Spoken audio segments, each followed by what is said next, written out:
ஒரு புத்தகம் வந்து அதோட வேல்யூ எப்போ தெரியுதுன்னா ஃபிக்ஷனாக இருக்கலாம், நான் ஃபிக்ஷனாக இருக்கலாம். அது நம்மளுக்குள்ளே எத்தனை உணர்வுகளை தூண்டி விடுறது, எத்தனை சிந்தனைகளை தூண்டி விடுறது, நம்மளோட வாழ்க்கையில் நம்மளோட ஜட்ஜ்மெண்ட்ஸு, நம்மளோட ஒப்பீனியன்ஸை எவ்வளோ சிந்திக்க வைக்கிறது. இதில் தான் ஒரு புத்தகத்தோட வேல்யூ, ஒரு புத்தகத்தோட இம்பேக்ட் பார்க்க முடியும். விமர்சனம் அப்படின்றது வந்து ஒரு பக்கம், பட் சிந்தனைன்றது இன்னும் முக்கியம். ஸோ அந்த ஒரு பேசிஸில் தான் இந்த புத்தகத்தை வந்து நான் வந்து புத்தகத்தை பற்றி, அதுக்கு சுற்றி இருக்கிற விஷயங்களை பற்றி பேச போகிறேன். டெத் பெனல்ட்டி அப்படின்றது ஒன்று புது ஒரு சப்ஜெக்டே கிடையாது. அவர் கோபாலகிருஷ்ண காந்தி இந்த புத்தகத்திலே எழுதியிருக்கார். ஸ்கூல் டிபேட்லேருந்து ஆரம்பித்து இது எல்லா ஸ்கூல் நடக்கும். For death penalty, against death பெனல்ட்டின்னு கிளாஸ் 8ஆம் கிளாஸ் 9ஆம் கிளாஸ்லேருந்து இந்த டிஸ்கஷன் நிறைய ஸ்கூல்ஸ் நடக்கும், காலேஜில் நடக்கும், காலேஜ் டிபேட்ஸ் நடக்கும். ஸோ இது ஒரு புது டாப்பிக்குன்னு நம்ம சொல்ல முடியாது. ஆனால் இந்த சப்ஜெக்டோட வரலாறு, இந்த சப்ஜெக்டுக்கு சுற்றி இருக்கிற ஃபிலாசபி, இதை பற்றி ஒரு இடத்துல கொஞ்சம் ஓரளவுக்கு டீட்டெயில்டாக, ஓரளவுக்கு கான்டெக்சுவலாக கொடுத்த ஒரு புத்தகம் தான் abolishing the death penalty by Gopalakrishna Bharati. ரொம்ப ஒரு சின்ன புத்தகம் தான். அலெஃப் பப்ளிகேஷன்ஸ் பப்ளிஷ் பண்ணியிருக்காங்க. இது 2014 எழுதின ஒரு புத்தகம். இந்த புத்தகம் ஏன் இதை பற்றி பேசுகிறேன் அப்படின்னு ஒரு கேள்வி வச்ச, ஆக்சுவலாக இந்த லாக்டவுன் அப்படின்னு நம்ம ஆரம்பிக்கிறச்சே மார்ச்லேருந்தே வந்து, மார்ச்சுக்கு முன்னாடிலேருந்தே கொரோனா வைரஸ் இதை பற்றி நம்மளுக்கு தெரிய வச்ச, டெத் அப்படின்றது நம்மளை சுற்றி தினம் இருக்கிற ஒரு விஷயமாக மாறி இருக்கு. தினம் வந்து நம்ம நியூஸ் பேப்பரில் இருக்கலாம், இன்டர்நெட்டில் இருக்கலாம், எத்தனை பேர் இன்றைக்கி 100 பேர் செத்து போயிட்டாங்க, 60 பேர் போனாங்க, 1000 பேர் இப்படின்னு ஒரு நம்பர்ஸ், அதாவது சாவுன்றது ஒரு நம்பர் அப்படின்னு தினம் நம்ம பார்த்துட்டுருக்கோம். முதல் ஒரு வாரத்துக்கு ஐயோ இன்றைக்கி இத்தனை பேர் செத்தாங்களா அப்படின்னு நம்ம யோசித்தோம். 2வது வாரத்தில் ஐயோ இத்தனை பேர் போயிட்டாங்களா அப்படின்னு யோசித்தோம். ஒரு 4 வாரம் 5 வாரத்துக்கு அப்புறம் அதை பற்றி நம்ம ஜாஸ்தி யோசிக்கிறதும் இல்லை, சிந்திக்கிறதும், அது நம்மளை எவ்வளோ பாதிக்கிறதுன்றதும் நிஜமாக யோசித்து பார்த்தா அவ்வளோ பாதிக்கலைன்னு தான் நான் யோசிப்பேன். ஒரு நம்பர் ஆகிடுது. அந்த நம்பரை பற்றியும் நம்ம நிறைய பேசுகிறோம். ஐயோ நேற்றுக்கு 100 இருந்து இன்னைக்கு 98 ஆகிடுது, பரவாயில்ல பெட்டர். ஸோ 12 பேர் குறைச்சலாக செத்துருக்காங்க. ஸோ அது சொல்கிறச்சே இந்த ஒரு 88 பேர் செத்தவங்களை பற்றி நம்ம யோசிக்கிறது கிடையாது. ஸோ சாவு, டெத் அப்படின்றதே ஒரு நம்பர் தானா அப்படின்னு நம்ம சிந்தனையில் வருது. இந்த டைமில் தான் நான் வந்து ஒரு கட்டுரை, ரொம்ப வருஷம் முன்னாடி படித்த கட்டுரையை நான் திருப்பியும் படித்தேன். இது வந்து ஆல்ஃப்ரட் கேமியூவும் ஆத்தர் கொஸ்லர் எழுதின ஒரு கட்டுரை, இங்கிலீஷில் டிரான்ஸ்லேட் பண்ண, மொழிபெயர்ப்பு பண்ண ஒரு கட்டுரை நான் படித்தேன். ரிஃப்ளெக்ஷன்ஸ் ஆன் த கிலிட்டின் அப்படின்னு. இது ஒரு மார்ச் மாதம் ஏப்ரல் மாதம் இருக்கும். அது தொடர்ந்து அதுலேருந்து ஒரு கட்டுரையும் நான் எழுதினேன் ஸ்க்ரோலுக்கு. ஸோ இது ஒரு கண்டினியூவேஷன் சொல்லலாம். அதுலேருந்து இது ஒரு கண்டினியூவேஷன். டெத் பெனல்ட்டி, இதுக்கு சுற்றி இருக்கிற விஷயங்கள். ஏன்னா தினம் நம்ம பார்த்துட்டு இருக்கோம், தினம் அதை பற்றி சிந்திக்கிறதும் நிறுத்திட்டோம். கொரோனா நம்பர்ஸும் ஒரு நம்பர் தான் இன்றைக்கி. நம்ம மீடியாவை பார்த்தோன்னா, மீடியா மட்டும் மெயின் ஸ்ட்ரீம் மீடியா கிடையாது, எல்லாருமே சேர்ந்து பார்த்தோன்னா இந்த விஷயம் இப்போ ஓரளவுக்கு பின்னாடி போயிடுதுன்னு தான் சொல்லுவேன். ஒரு மாதிரி நார்மல் ஆகிடுது. தினம் இத்தனை கேஸ், இத்தனை பேர் செத்து பொறுத்து நார்மல் ஆகிடுது. இந்த சூழலில் டெத் பெனல்ட்டி அப்படின்னு ஒரு விஷயத்தை பற்றி பேசுகிறது முக்கியம். ஏன்னா நம்மளோட ரிலேஷன்ஷிப் என்ன டெத்தோட, நம்ம ரிலேஷன்ஷிப் என்ன டெத் பெனல்ட்டியோட, அது எப்படி ஜஸ்டிஃபை பண்ணுறோம், ஒருத்தரோட லைஃப்பை லீகலாக ஒரு சாங்ஷனோட நம்ம எடுக்கிறச்ச என்ன நடக்கிறது நமக்குள்ள, ஒரு ஃபிலசாஃபிக்கலாக ஒரு எத்திக்கல் கொஸ்டின், அஃப்கோர்ஸ் ஒரு வரலாறு பூர்வ ஒரு கொஸ்டின், சோஷியல் கொஸ்டின். இது சுற்றி தான் இந்த புத்தகம் இருக்குது. அவர் இந்த புத்தகத்தில் வந்து கொஞ்ச நாளைக்கு சொல்கிறார், யாருக்கும் சந்தேகமே இருக்க வேண்டாம், என்ன கேட்டிங்கன்னா டெத் பெனல்ட்டி அபாலிஷ் தான் ஆகணும் அப்படின்னு சொல்கிறார். ஆனால் ஆர்குமெண்ட்ஸ் 2 பக்கமும் கொடுக்குறாரு. ஆனால் டெஃபினட்டாக இந்த புக்கு வந்து டு அபாலிஷ், ஏன் இந்தியா அபாலிஷ் பண்ணணும் அப்படின்ற ஒரு பேசிஸில், why India should say no to capital punishment அப்படின்னு கவர்லேயே போட்டிருக்கு. அதை வச்சு நான் எழுதியிருக்கேன். நீங்கள் வந்து ஒரு விஷயம் பார்த்தீங்கன்னா, இந்த டெத் பெனல்ட்டி அப்படின்றது, டெத் பெனல்ட்டி இருக்கா இல்லையா இப்படி தான் நம்ம யோசிக்கிறோம். ஆனால் அதுலேயே நிறைய கிரேட்ஸ் இருக்குது. இப்போது வந்து உலகத்தில் 195 கண்ட்ரீஸ் இன்றைக்கி இருக்குது. டைவானை சேர்க்கலை, டைவானில் இருக்கிற பிரச்சனைகள் இவரும் சேர்க்கலை டைவானை. ஸோ 195 கண்ட்ரீஸில் பார்த்தீங்கன்னா 140 கண்ட்ரியில் டெத் பெனல்ட்டி அபாலிஷ் பண்ணியிருக்காங்க. இது அபாலிஷ் பண்ணியிருக்காங்கன்னு சொன்னால் கூட அதுக்குள்ளேயும் ஒரு சின்ன ஒரு கிரே ஏரியா இருக்குது. அபாலிஷ்னா என்ன? ஸோ சில கண்ட்ரிஸ் என்ன பண்ணியிருக்காங்கன்னா டெத் பெனல்ட்டின்னு ஒரு ஒரு ஐடியாவே அவங்களோட லா புக்ஸில் கிடையாது. ஸோ என்ன க்ரைமாக இருக்கட்டும், எத்தனை கொலை பண்ணியிருக்கா இருக்கட்டும், ரேப்பாக இருக்கட்டும், என்னவனா இருக்கட்டும், அந்த கண்ட்ரீஸில் டெத் பெனல்ட்டியே கொடுக்க முடியாது. லைஃப் சென்டென்சஸ் இந்த மாதிரி தான் அவங்களுக்கு ஒரு பனிஷ்மெண்ட் இருக்குது. இந்த மாதிரி பார்த்தீங்கன்னா 98 கண்ட்ரி இருக்குது உலகத்தில் எங்கே டெத் பெனல்ட்டியே அவங்க புக்ஸில் கிடையாது. இது வந்து மோஸ்ட் ஆஃப் யூரோப் இப்படி தான். ஐ திங்க் பெலாரூஸ் மட்டும்தான் ஒரு exception. Almost entire Latin America, south America almost அங்கே. அண்ட் இன்னொரு விஷயம் என்னென்னா, இது பெரிய கண்ட்ரியாக சின்ன கண்ட்ரியாக பார்க்க முடியாது. ஒரு பூட்டான் மாதிரி ஒரு சின்ன கண்ட்ரி, ஃபிஜி மாதிரி ஒரு சின்ன, அங்கே கூட டெத் பெனல்ட்டி கிடையாது. அதாவது முழுக்க முழுக்க மரண தண்டனை அப்படின்னு ஒரு விஷயம் இந்த கண்ட்ரீஸில் கிடையாது. அப்புறம் இதில் ரெண்டாவது கிரேடு ஒன்று இருக்குது. சில கண்ட்ரீஸ் என்ன பண்ணுறாங்க, டெத் பெனல்ட்டி இன் ப்ராக்டிஸ் அப்படின்னு சொல்லுவோம். அதாவது death penalty abolished in law, death penalty abolished in practice அப்படின்றதுன்னா, இப்போ டெரரிசம் ஸ்டேட்டுக்கு அகேன்ஸ்டாக ஆக்ட் பண்ணுற அந்த மாதிரி கண்டிஷன்ஸுக்கு மட்டும் மரண தண்டனை அப்படின்னு ஒரு ஆப்ஷன் இருக்குது. மிச்ச என்ன ஒரு கிரைமுக்கும் மரண தண்டனை கிடையாது. ஸோ நீங்கள் அபாலிஷ் பண்ணணும் அப்படின்னு சொல்கிறச்சு கூட அதில் நிறைய கிரேட்ஸ் இருக்குதுன்னு நம்ம புரிஞ்சுக்கணும். இது வந்து இந்த புத்தகத்தில் நம்ம புரியுது. ஸோ அபாலிஷன் முழுக்க முழுக்க எடுக்கிறது ஒன்று, இன்னொன்று சில கிரைம், அதாவது டெரரிசம் மாதிரி கிரைமுக்கு இருக்குது அப்படின்றது. இப்போ நீங்கள் அது தவிர நிறைய கண்ட்ரீஸில் டெத் பெனல்ட்டின்றது ஒரு ரேஞ்ச் ஆஃப் கிரைம்ஸ், மர்டராக இருக்கலாம், இந்தியாவில் இப்போ ரேப்புக்கு கூட இருக்கலாம், ரிப்பீட்டட் ரேப் கூட இருக்கலாம், டெரரிசமாக இருக்கலாம். இந்த மாதிரி ரேஞ்ச் ஆஃப் கிரைம்ஸுக்கு இருக்கிற கண்ட்ரி பார்த்தீங்கன்னா இந்த மாதிரி ஒரு செட்டு கண்ட்ரி இருக்குது. வருத்தப்பட வேண்டிய விஷயம், இந்தியா அந்த செட்டில் ஒரு செட்டு, அதாவது ரேஞ்ச் ஆஃப் கிரைம்ஸுக்கு டெத் பெனல்ட்டி இருக்குது. இப்போ China, Iran, Pakistan, Saudi Arabia, US, Japan, north Korea, India, Bangladesh, இதுதான் நம்மளோட கம்பெனி. இந்த கம்பெனியில் தான் நம்ம இருக்கோம் இன்றைக்கி. ஸோ ஒரு முக்கியமான விஷயம் நம்ம என்ன ஞாபகம், டெத் பெனல்ட்டின்றது ஆக்சுவலாக உலகத்தில் ரொம்ப குறைவான தேசத்தில் ஆப்ரேட்டிவாக இருக்கிற ஒரு விஷயம் டெத் பெனல்ட்டி. ஃபஸ்ட்டு நம்ம புரிஞ்சுக்கணும். ஏன்னா நம்ம அந்த மாதிரியே சிந்திக்கிறதில்ல.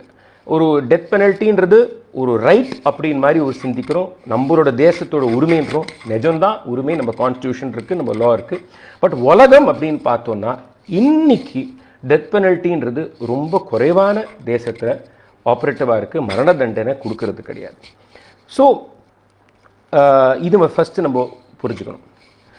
இந்தியாவிலேயே இந்த புத்தகத்தை எழுதுறச்ச கோபாலகிருஷ்ண காந்தி சொல்கிறார், 385 பேர் டெத் ரோல் இருக்காங்க, அதாவது வெயிட்டிங் ஃபார் மரண தண்டனை, அதுக்கு வெயிட் பண்ணிட்டு ஒரு 385 பீப்புள் இருக்காங்க அப்படின்றது. இன்றைக்கி எக்ஸாக்ட் நம்பர் என்ன எனக்கு தெரியாது, பட் அதுதான் சொல்கிறேன். பட் நம்ம மரண தண்டனை பற்றி பேசுறச்ச அதை பற்றி மட்டும் பேச முடியாது. அதுக்கு சுற்றி இருக்கிற நிறைய விஷயங்களை பேச வேண்டியிருக்கும், முக்கியமான விஷயம். So custodial torture, encounter killing, அதாவது ஒரு ஸ்டேட் என்னெல்லாம் விஷயத்தில் டெத்துக்கு கிட்ட இருக்கிற விஷயங்களை ஆப்ரேட் பண்ணுறது அப்படின்றது சுற்றி பார்க்கலாம். நம்ம பிரிசனோட கண்டிஷன்ஸ், நம்ம போலீஸ் ஸ்டேஷனில் நடக்கிற டார்ச்சர்ஸ், அப்புறம் வந்து இன்னைக்கு கூட ஹைதராபாத்தில் கொஞ்சம் வருஷம், ஐ திங்க் போன வருஷம் நடந்ததுன்னு நினைக்கிறேன், என்கவுண்டர் கில்லிங் பப்ளிக்கில். பட் அதுக்கு ஒரு சாங்ஷனும் கிடச்சிது எங்கள் பப்ளிக்கிட்டேருந்து.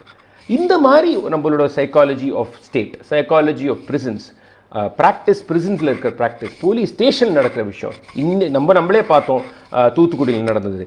இதெல்லாம் சேர்ந்து தான் நம்ம வந்து மரண தண்டனையை பார்க்கணும். மரண தண்டனை தனியாக பார்க்க முடியாது. ஏன்னா இது எல்லாமே ஒரு கவர்மெண்ட், ஒரு ஸ்டேட், ஒரு கல்ச்சரோட சைக்காலஜியை டெமான்ஸ்ட்ரேட் பண்ணுற விஷயம். எங்கெல்லாம் நீங்கள் இதை ஜாஸ்தி பார்க்குறீங்களோ, ஒரு custodial tortures, sanction for encounter killing பார்க்குறீங்களோ, அங்கே மரண தண்டனைக்கும் ஒரு சாங்ஷன் வருது. இது ஸ்டேட்டுக்கிட்ட இருந்தும் வருது, இது சமுதாயத்துலேயும் இருக்குது. இந்த இன்டர் கனெக்டிவிட்டியும் இந்த புத்தகத்தில் ரொம்ப அழகாக கொண்டு வர்றார் கோபாலகிருஷ்ணன் காந்தி. ஆனால் டெத் பெனல்ட்டின்றது ஒரு புது விஷயமே கிடையாது. மரண தண்டனைன்றது எப்போலேருந்தும் இருக்குது. சாக்ரட்டிஸுக்கு கொடுத்தது மரண தண்டனை தான், ஜீசஸ்க்கு கொடுத்தது மரண தண்டனை தான், திருக்குறள்லையும் இருக்குது மரண தண்டனை. அர்த்தசாஸ்திரா பார்த்தீங்கன்னா அதுலேயும் இருக்குது. ஸோ அப்போ அதெல்லாம் விடுங்க, அசோகா அவரோட எடிக்ஸ்லேயே மரண தண்டைக்கு சாங்ஷன் இருக்குது. ஸோ மரண தண்டனைன்றது ஒரு லெஜிட்டமைஸ்ட் வே ஆஃப் பனிஷ்மெண்ட் அப்படின்றது ஹிஸ்டாரிக்கலாக உலகம் பூரா வெவ்வேறு கலாச்சாரங்கள்லையும் இருந்திருக்குன்றது நம்ம ஞாபகம் வச்சுக்கணும். இது ஒரு புது ஐடியாவும் கிடையாது. ஆனால் இந்த ஐடியா வந்து திருப்பியும் சில கலாச்சாரங்களை நம்ம ரீஎஸ்டாப்ளிஷ் பண்ணிகிட்டே வந்துட்டுருக்கோம். நிறைய விஷயங்களுக்கு அந்த காலத்தில் வந்து மரண தண்டனை கொடுத்துருக்காங்க. ஒன்று வந்து ஒரு மதத்தை பற்றி பிளாஸ்பமி, இப்போ கூட சில கண்ட்ரீஸில் இருக்குது. பிளாஸ்பமஸாக பேசினா ஒரு மதத்தை பற்றி, அப்போ அதுக்கு மரண தண்டனை கொடுக்கலாம். இல்லாட்டா ஒரு தேசத்துக்கு அகேன்ஸ்டாக நீங்கள் வந்து ப்ளஸ் பிளான் பண்ணி அகேன்ஸ்ட் ஸ்டேட் பண்ணிங்கன்னா அது கொடுக்கலாம். இல்லாட்டா நீங்கள் வயலன்ஸை இன்ஸ்டிகேட் பண்ணுற மாதிரி அது செடிஷன், அது கொடுக்கலாம். இதெல்லாம் வந்து பழைய காலத்தில் இருந்திருக்கு, நிறைய இடத்துல இருந்திருக்கு. பட் இது எல்லாத்தையும் லிங்க் பண்ணுற ஒரு விஷயம் பார்த்தீங்கன்னா பவர்னு ஒரு விஷயம் சென்ட்ரலாக வந்துருக்கு. அதாவது ஃபைனலாக என்னென்னா, ஒரு ராஜாக்கோ ஒரு ஸ்டேட்டுக்கோ அந்த பவர் இருக்குது.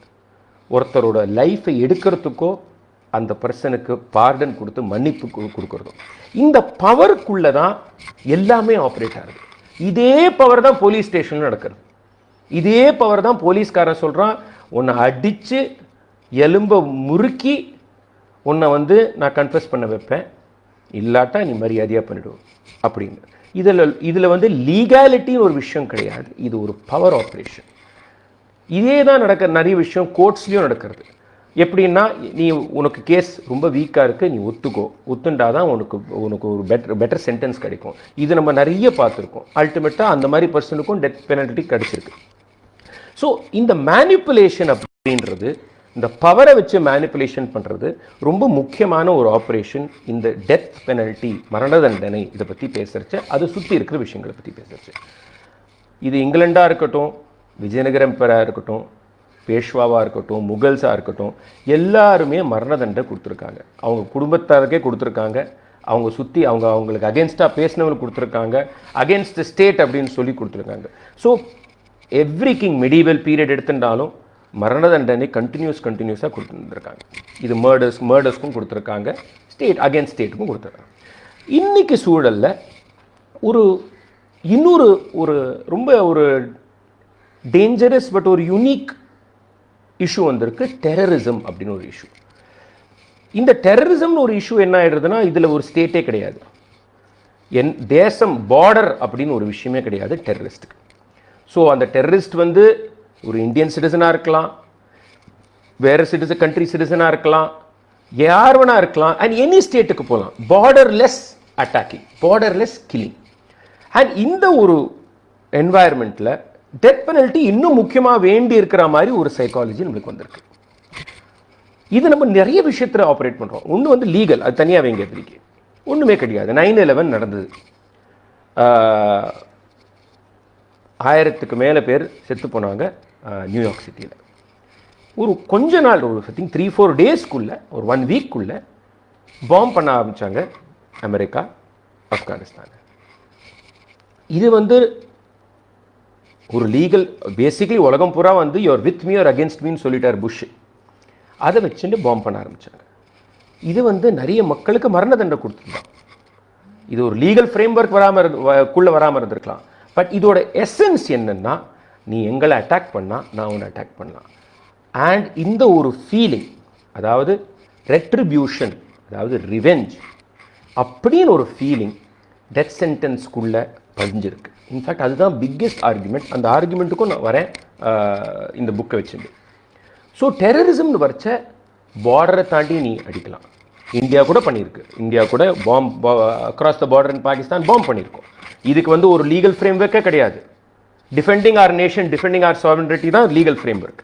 இதுக்கு ஒரு ஃபிலசாபிக்கல் ஃப்ரேம் ஒர்க் கிடையாது. ஸோ இந்த ஹோல் ஆப்ரேஷன் எப்படி நடக்கிறதுனா, பதிலுக்கு பதில் அடி, அவ்வளோதான். இதுக்கு மேலே இதுக்கு ஒரு டிஸ்கஷனும் கிடையாது. இதில் ஒரு நுணுக்கம், நுவான்ஸ் ஒன்றுமே கிடையாது. இந்த ஒரு சாங்ஷனும், இந்த feeling of I can retaliate, and the way I retaliate is, நீ என்னையோ சம்மந்தப்பட்டவரை நீ கொண்டேன்னா நான் உன்னை கொள்ளலாம். இந்த ஒரு ஃபீலிங்கும், இந்த உணர்வு, இந்த இமோஷன் இதுக்குள்ளே பதிஞ்சிருக்கு. இது வந்து இன்னொரு விஷயத்தில் பண்ணுறாங்க. இப்போ குவாண்டானோ பே பற்றி நம்ம நிறைய கேள்விப்பட்டிருக்கோம். அதாவது 9/11 அப்புறம் இந்த ஒரு பிரிசனில் டார்ச்சர், கஸ்டோடியல் டார்ச்சர், அமெரிக்கா பண்ண கஸ்டோடியல் டார்ச்சர், இதை பற்றி ரிப்போர்ட்ஸே வந்திருக்கு.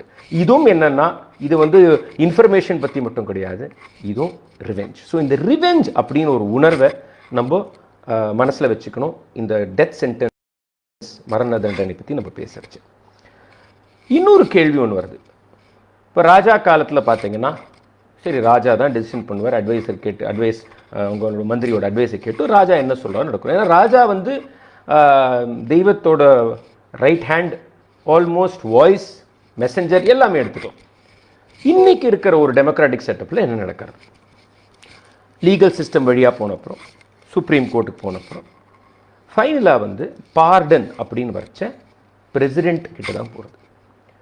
பை லா பிரசிடென்ட் வந்து recommendation of the cabinet, home ministry, the prime minister, elected body, அவங்க அதை டிசைட் பண்ணலாம் ஒரு கன்விக்டை வந்து டெத் சென்டென்ஸ்லேருந்து பார்டன் பண்ணுறதா பண்ண முடியாதான். ஸோ இது ஒரு கண்டிஷன். பிரசிடென்ட் அந்த ரெக்கமெண்டேஷனில் தான் ஆக்ட் பண்ணணும். ஸோ பிரசிடென்ட்டுக்கு அந்த விஷயத்தில் ஃப்ரீ வில் அப்படின்னு ஒன்றும் கிடையாது. ஆனால் இதில் ஒரு ஸ்மால் நுவான்ஸ் இருக்குது. பிரசிடென்ட் நிறைய கேள்வி கேட்கலாம், டவுட்ஸ் கேட்கலாம், எத்திக்கல் கொஸ்டின்ஸ் எழுப்பலாம். ஸோ இந்த ஃபைலில் நோட்டிங்ஸ் பண்ணலாம். இது வந்து ரொம்ப முக்கியமான ஒரு விஷயம். எவ்ரி டைம் ஒரு பிரசிடென்ட் வந்து ஒரு கொஸ்டின் கேட்குறச்சோ, இல்லாட்டா ஒரு டவுட் எழுப்புறச்சோ, இல்லாட்டா இது அவர் மனசில் சரியில்லை அப்படின்னு ஒரு எக்ஸ்பிரஸ் பண்ணுறச்சோ, ஆட்டோமேட்டிக்காக இந்த சிஸ்டம் எப்படி வேலை செய்யறதுன்னா, இந்த ஒரு அட்வைஸ், கொஸ்டின்ஸை கேபினெட் ரொம்ப சீரியஸாக யோசிக்கணும். அண்ட் எப்போ பிரசிடென்ட் இந்த மாதிரி கேள்வி கேட்க ஆரம்பிக்கிறாரோ, அவருக்கு இதை பற்றி சந்தேகம் கொடுக்க வேண்டான ஒரு உணர்வு அப்படின்னு ஒரு மெசேஜும் கம்யூனிகேட் ஆகலாம். இது ஒரு நீங்கள் நினைக்கலாம் என்ன பெரிய விஷயம் கேள்வி கேட்கலாம், அவங்க கேட்கணும்னு என்ன ரூல்னு இல்லை. இது இந்த ஜனநாயகத்தில் இது முக்கியமான ஒரு exchange between the elected government and the president. So இந்த ஒரு எக்ஸ்சேஞ்ச் நடக்கிறது. ஆனாலும் ஃபைனல் சைன் போடுறது president of India, final sanction president of India. நீங்கள் பிரசிடென்ட்ஸ் ஆஃப் இந்தியா பார்த்தீங்கன்னா ஒவ்வொருத்தர் வேறு மாதிரி ஆக்ட் பண்ணியிருக்காங்க. பிரணாப் முகர்ஜி இப்போ தான் இறந்து போனார். அவர் எக்கச்சக்க பார்டனை ரிஜெக்ட் தான் பண்ணார். ஞாபகம் இல்லை, புத்தகத்தை ஐ திங்க் 30க்கு மேலே பார்டன் ரிஜெக்ட் பண்ண பிரசிடென்ட். ஆனால் கேஆர் நாராயணன், பிரதிபா பாட்டில் இவங்கெல்லாம் பண்ணலை. இன்னொரு விஷயம் பண்ணலாம், அவங்க ஒரு ஃபைலை வந்து ரெஸ்பாண்ட் பண்ணாமல் இருக்கலாம். ஒரு ஃபைல் வந்ததுன்னா ஃபார் டெத் பெனல்ட்டியை வந்து பார்டனா இல்லாட்டா பார்டன் பண்ண முடியாது, சரி ரெக்கமெண்டேஷன் அப்படி வந்ததுன்னா அந்த ஃபைலை அவங்க ரெஸ்பாண்ட் பண்ணாமல் இருக்கலாம். அப்போது அந்த கேஸும் அப்படியே தாமதமாக நிற்கும். இதை பற்றி அஃப்கோர்ஸ் கேமியோ வந்து வேறு மாதிரி ஒரு ஒப்பீனியன் கொடுக்குறாரு. அது நான் அந்த எக்ஸப்ட்ஸும் படிக்கிறேன் நான் உங்களுக்கு. ஸோ நீங்கள் இந்தியான்னு பார்த்தீங்கன்னா பிரசிடென்ட்டுக்கு தான் ஃபைனல் அத்தாரிட்டி. இது ஒரு பிரச்சனை, ஒருத்தர் கையில் இவ்வளோ பவர் கொடுக்க முடியுமா ஃபைனலாக லீகல் சிஸ்டம் தாண்டினப்புறம் கூட? இதுக்கு ஒரு என்ன எத்திக்கல் பேசிஸ் இருக்குது அப்படின்னு சிந்திக்க வேண்டிய ஒரு விஷயம். இன்னொரு விஷயம் என்னென்னா, நிறைய பேர் சொல்லலாம் பப்ளிக் ஒப்பீனியன் இருக்கே சார், டெத் பெனல்ட்டிக்கு பப்ளிக் ஒப்பீனியன் இருக்குது, பப்ளிக் சப்போர்ட் இருக்குது, அல்டிமேட்டாக பப்ளிக் சப்போர்ட் தான் போகணும். இதில் இன்னொரு நோக்கம் என்ன வருதுன்னா, ஒரு எலெக்டட் கவர்மெண்ட் எப்போதுமே பப்ளிக் ஒப்பீனியன் பற்றி யோசிக்கும். ஏன்னா ஒரு எலெக்டட் கவர்மெண்ட்டுக்கு பாலிடிக்ஸ், அவங்க இமேஜும் பார்க்குறாங்க, அவங்களுக்குள்ளே இருக்கிற பயஸஸும் இருக்குது, பிரசிடென்ட்டுக்கும் இருக்குது, பிரசிடென்ட் அப்புறம் வரலாம். பட் எலெக்டட் கவர்மெண்ட்டுக்கு அவங்க பயஸஸ் இருக்குது, அவங்களோட எந்த குரூப் அவங்களுக்கு சப்போர்ட் பண்ணுறாங்க. ஸோ பப்ளிக் ஒப்பீனியன், எலெக்ஷன்ஸ் இருக்கா, பப்ளிக் ஒப்பீனியன் என்ன சொல்கிறது? ஸோ டெத் பெனல்ட்டின்றது ஒரு ஐடியல் கான்செப்ட், ஏதோ நம்ம சமுதாயம் தாண்டி விஷயம் கிடையாது. எவ்ரி ஆக்ட் வந்து அன்னைக்கு இருக்கிற சூழல், அன்னைக்கு இருக்கிற என்வாயர்மெண்ட், அந்த டிசிஷன் எல்லாமே இன்ஃப்ளூயன்ஸ் பண்ணுறது. ஸோ என்ன ரெக்கமெண்டேஷன் அனுப்புகிறாங்களோ அதையும் இன்ஃப்ளூயன்ஸ் பண்ணுறது. ஸோ கவர்மெண்ட் சொல்லலாம் பப்ளிக் ஒப்பீனியன் லார்ஜாக இதுக்கு தான் சப்போர்ட்டாக இருக்குன்னு. பட் இந்த ஆர்குமெண்ட் ரொம்ப ஒரு டேஞ்சரஸ் ஆர்குமெண்ட். ஏன்னா இந்த ஆர்குமெண்ட்டை ஃபாலோ பண்ணணும்னா அப்போ அன்டச்சபிலிட்டி இந்த கண்ட்ரியில் எடுத்துக்கவே முடியாது. ஏன்னா இப்போ நிறைய பப்ளிக் சப்போர்ட்டுக்கு அன்டச்சபிலிட்டி சப்போர்ட் இருந்தது, எடுத்துருக்க முடியாது. ஏன் ஆர்டிகல் 377 எடுத்துக்க முடியாது, சைல்டு மேரேஜ் இஷ்யூ எடுத்துக்க முடியாது. ஸோ இந்த மாதிரி இஷ்யூஸ், டவுரி இஷ்யூ, இதெல்லாம் பார்த்தீங்கன்னா லார்ஜ்லி பப்ளிக் சப்போர்ட், ரொம்ப unethical, unacceptable things. So whether it is LGBTQ issue நான் சொன்ன மாதிரி, R it is all these issues, இதுக்கு பப்ளிக் சப்போர்ட் இருந்தது, இந்த மாதிரி விஷயங்கள் இருக்கணும் அப்படின்னு. ஆனாலும் ஒரு கான்ஸ்டியூஷனல் ஃப்ரேம் ஒர்க்கை பார்த்து பப்ளிக் சப்போர்ட், பப்ளிக் ஒப்பீனியன் கிடையாது. பட் நம்ம ஜனநாயகத்தில் சமுதாயத்துக்கு முன்னேறத்துக்கு என்ன விஷயம் பண்ணணும் அப்படின்னு ஒரு கான்செப்சுவல் ஃப்ரேம் ஒர்க்கில் தான் இந்த டிசிஷன் எடுக்கிறாங்க. இது ரொம்ப முக்கியமான விஷயம். ஒரு கான்ஸ்டிடியூஷன்றது, ஒரு ஜனநாயக ஃப்ரேம் ஒர்க்ன்றது சமுதாயத்தை எந்த அளவுக்கு இன்னும் முன்னேற நம்ம சப்போர்ட் பண்ணலான்னு ஒரு ஃப்ரேம் ஒர்க் கொடுத்துருக்காங்க. அதுதான் நம்ம பிரியாம்பிளோட ரொம்ப ரொம்ப முக்கியமான விஷயம். என்னன்னா அந்த பிரியாம்பிளோட உயிர் நாடியே என்னன்னா, இந்த சமுதாயம் முன்னேறணும், சிந்தனையில் முன்னேறணும், உணர்வில் முன்னேறணும், அதோட ஆக்ஷனில் முன்னேறணும். ஸோ அந்த ஒரு ஃப்ரேம் ஒர்க் கொடுக்குறச்ச இந்த மாதிரி விஷயங்களை நம்ம பப்ளிக் ஒப்பீனியனோ மெஜாரிட்டி சப்போர்ட்டில் வச்சுக்க முடியாது. பட் ஒரு சமுதாயம் முன்னேற வேண்டிய விஷயங்களில் அந்த கான்ஸ்டியூஷனல் ஃப்ரேம் ஒர்க் வச்சு தான் டிசைட் பண்ணணும். ஸோ பப்ளிக் ஒப்பீனியன்றது ரொம்ப ஒரு டேஞ்சரஸ் சப்ஜெக்ட்னே சொல்லலாம் இந்த விஷயத்தில். கே பாலகோபால்ன்றது ரொம்ப ஒரு famous activist. In fact abolishment of death penalty பற்றி நிறைய எழுதினவர், ஆல்சோ ப்ரொஃபஸர். அவரை நிறைய கோட் பண்ணியிருக்கார் கோபாலகிருஷ்ணன். ஸோ அந்த இதில் வந்து இன்னொரு விஷயம் நிறைய மக்கள் ஜென்ரலாக சொல்கிறது, டெத் பெனல்ட்டி இருந்ததுன்னா இது ஒரு டெட்டரண்ட், அதாவது மிச்சவங்களை பயமுடுத்தும். டெத் பெனல்ட்டி இருக்கிறதுனால அந்த க்ரைம் நடக்காது. இது ஃபஸ்ட்டு ஃபேக்சுவலாக ராங், அது சொல்லியே தீரணும். இந்த புத்தகத்தையும் ரொம்ப கிளியராக சொல்கிறார். நீங்கள் உலகத்தில் பார்த்து நான் சொன்ன மாதிரி 195 கண்ட்ரியில் வந்து 140 கண்ட்ரியில் வந்து டெத் பெனல்ட்டி அபாலிஷ் பண்ணியிருக்காங்க, இன் லா ஆர் இன் ப்ராக்டிஸ். அதனால வந்து மர்டர் ஜாஸ்தி ஆகின மாதிரி ஒரு ஃபேக்ட் கிடையாது, அதனால டெரரிசம் எக்ஸ்ட்ரா ஆன மாதிரி ஒரு ஃபேக்ட் கிடையாது, ஒரு டேட்டா கிடையாது. ஸோ ஃபர்ஸ்ட் ஆஃப் ஆல் இது டெத் பெனல்ட்டி இருந்ததுன்னா இது ஒரு டெட்டரண்ட், இன்னும் லெஸ் பீப்புள் அந்த க்ரைம் பண்ணுவாங்க அப்படின்னு சிந்திக்கிறதே ஒரு ரொம்ப ஃப்ளாட் திங்கிங். இதை பற்றி ஒரு பாலகோபால் ரொம்ப அழகாக ஒரு பேராகிராஃப் கோட் பண்ணியிருக்கார் கோபாலகிருஷ்ண காந்தி. நான் ஆங்கிலத்தில் முதல்ல படிக்கிறேன், ஒரு அளவுக்கு நான் மொழிபெயர்ப்பு பண்ணுறேன் தமிழில்.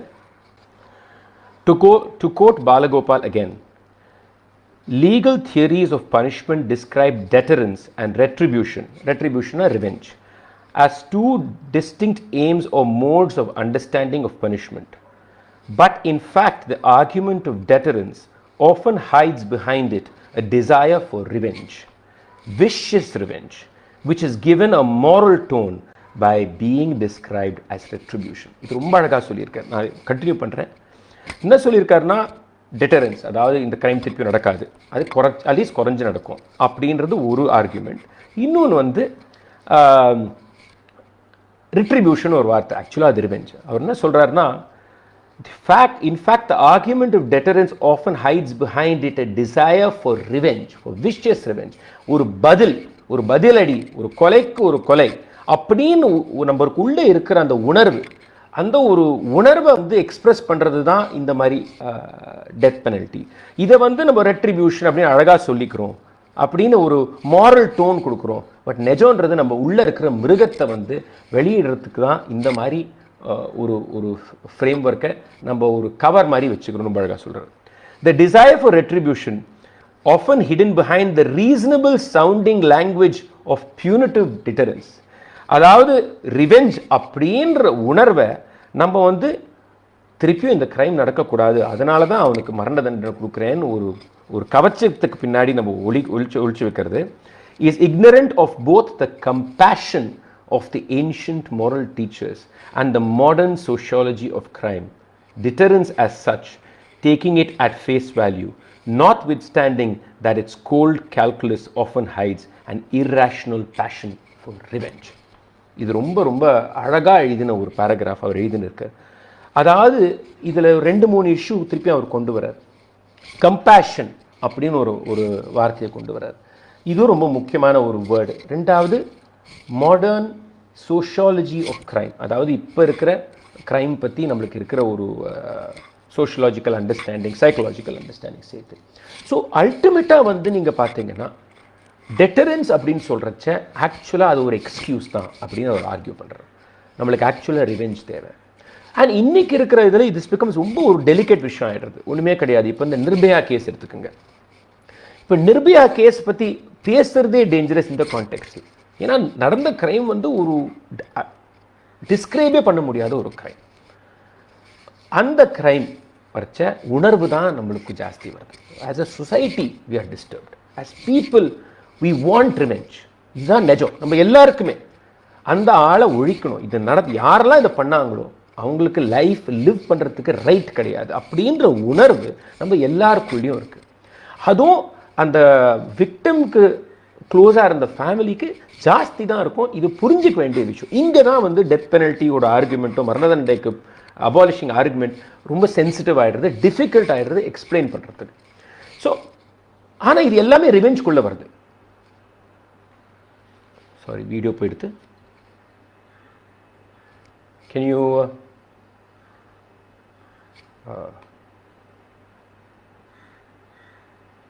Can you hear me? கேட்குறதா? வீடியோ கட் ஆயிருக்கு.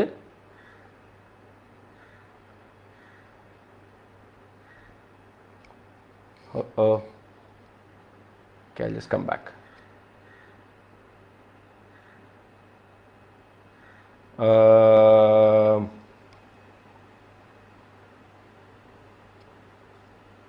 Okay, end video.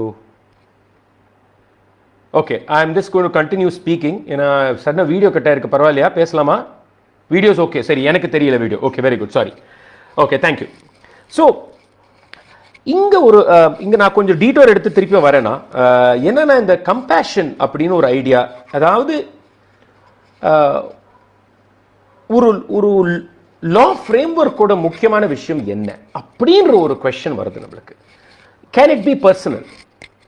உணர்வு பேஸ் பண்ணி இருக்க முடியுமா, இல்லாட்டா உணர்வை தாண்டி ஒரு விஷயமா இருக்கணுமா? ஏன்னா உணர்வு பேஸா இருக்கணும்னா எல்லா லாஸும் வந்து how a person feels, a victim feels, ஒரு செக்ஷன் சொசைட்டி எப்படி ஃபீல் பண்றது, அதை வச்சுட்டு நம்ம ஒரு எத்திக்கல் ஃப்ரேம்வொர்க், ஒரு லீகல் ஃப்ரேம்வொர்க், ஒரு கான்ஸ்டிடியூஷனல் ஃப்ரேம்வொர்க் பண்ண முடியுமா அப்படின்றது ரொம்ப ஒரு முக்கியமான கொஸ்டின் இந்த ஒரு ஐடியாவில். ஸோ ரொம்ப லாவோட இன்ஃபேக்ட் ஒரு முக்கியமான ஒரு ரோல் என்னன்னா, நம்மளுக்குள்ளே இருக்கிற இம்பேலன்ஸ், இமோஷனல் இம்பேலன்ஸை ரெக்கக்னைஸ் பண்ணுறது தான் ரொம்ப முக்கியம் ஒரு கான்ஸ்டிடியூஷனல் ஃப்ரேம்வொர்க். ஏன்னா நம்ம எல்லாம் ஹியூமன் பீயிங்ஸ், அண்ட் ஹியூமன் பீயிங்ஸுக்கு emotion drives their act, any act from killing to love, both are driven by emotion. But நம்ம ஒரு framework for better living, for more compassionate living அப்படின்னு பார்க்கறச்ச இந்த வாலடைல்னஸ், நம்மளுக்குள்ளே இருக்கிற இந்த ஒரு இம்பேலன்ஸ், எப்போ எது எப்படி போகும்னு தெரியாத ஒரு ஒரு உள் கண்டிஷன், இதை தாண்டி ஒரு ஃப்ரேம்வொர்க் பண்ணாதான் இதையும் அதுக்குள்ளே அடக்க முடியும். இதுக்கு ரெஸ்பாண்ட் பண்ணி நம்ம ஒரு ஃப்ரேம்வொர்க் பண்ணோம்னா இந்த ஃப்ரேம்வொர்க் வந்து it will only be functional for those who are in power. ஒன்றுமே கிடையாது. இப்போ நீங்கள் 300 பேருக்கு மேலே நான் சொன்ன டெத் பெனல்ட்டி இருக்காங்க. நீங்கள் அதை பார்த்தீங்கன்னா most of them marginalise section of சொசைட்டிலேருந்து தான் வராங்க. மோஸ்ட் ஆஃப் தெம் ரொம்ப பாவர்ட்டிலேருந்து தான் வராங்க. இவங்க தான் ஜாஸ்தி வந்து டெத் பெனல்ட்டியில் இருக்காங்க. இதுவும் என்ன சொல்கிறது நம்மளை பற்றி? What are the chances of a Dalit getting a death penalty compared to an upper caste person getting a death penalty? இதுக்கு பதில் உங்களுக்கே தெரியும். ஸோ உணர்வு, சமுதாய ஏற்றத்தாழ்வு, சமுதாய டிஸ்கிரிமினேஷன்ஸ், இதெல்லாம் தாண்டி ஒரு ஃப்ரேம்வொர்க் பண்ணுறது தான் முக்கியம் ஒரு ஜனநாயகத்தில், ஒரு டெமோக்ரஸியில், ஒரு கான்ஸ்டிடியூஷனல் ஃப்ரேம்வொர்க்கில். ஸோ இமோஷன் அப்படின்றது cannot drive a framework. Ethical living, ethics has to drive it. What is ethics அப்படின்னா ரொம்ப கஷ்டம் அதை ஆக்சுவலாக டிஸ்கிரைப் பண்ணுறதுக்கு. தர்மா அப்படின்னு சொல்லுவாங்க. அதாவது ஒரு நம்மளோட பர்சனல் ஒப்பீனியன்ஸ், இமோஷன்ஸை தாண்டி சமுதாய ரீதியாக யூனிவர்சலாக எல்லாரையும் கைடு பண்ணுற ஒரு ஃப்ரேம்வொர்க் தான் எத்திக்கல் ஃப்ரேம்வொர்க். இதுதான் basic form of any law. இந்த ஒரு பேசிஸில் பார்த்தோம்னா டெஃபினட்டாக டெத் பெனல்ட்டி எங்கேயுமே ஜஸ்டிஃபை ஆகிறது கிடையாது. இங்கே I just want to read one more bit.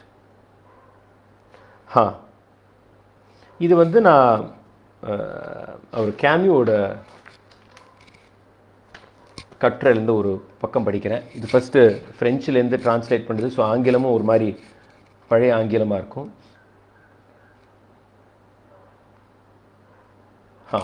A punishment that penalizes without forestalling is indeed called revenge. It is a quasi-arithmetical reply made by society to whoever breaks its primordial law. That reply is as old as man. It is called the law of retaliation. Whoever has done me harm must suffer harm. Whoever has put out my eye must lose an eye. And whoever is killed must die. This is an emotion and a particular violent one, not a principle. எவ்வளோ அழகாக சொல்லியிருக்கார் பாருங்க. இது வந்து ஒரு உணர்வு. இந்த உணர்வை தவறாக கரெக்டாக நம்ம ஆர்கியூ பண்ண முடியாது. இது நிஜமான உணர்வு. ஆனால் இது ஒரு பிரின்சிபல் கிடையாது. Retaliation is related to nature and instinct, not to law. Law by definition cannot obey the same rules as nature. If murder is in the nature of man, the law is not intended to imitate or reproduce that nature. It is intended to correct it. என்ன அழகாக சொல்லியிருக்கார். அதாவது ஒரு கொலை பண்ணுறது அப்படின்னு நம்மளுக்குள்ளே இருக்கிற உணர்வாக இருந்ததுன்னா இருக்குது. இதை வந்து காப்பி அடிக்கிறதோ இமிட்டேட் பண்ணுறதோ லாவோட ஃபங்க்ஷன் கிடையாது.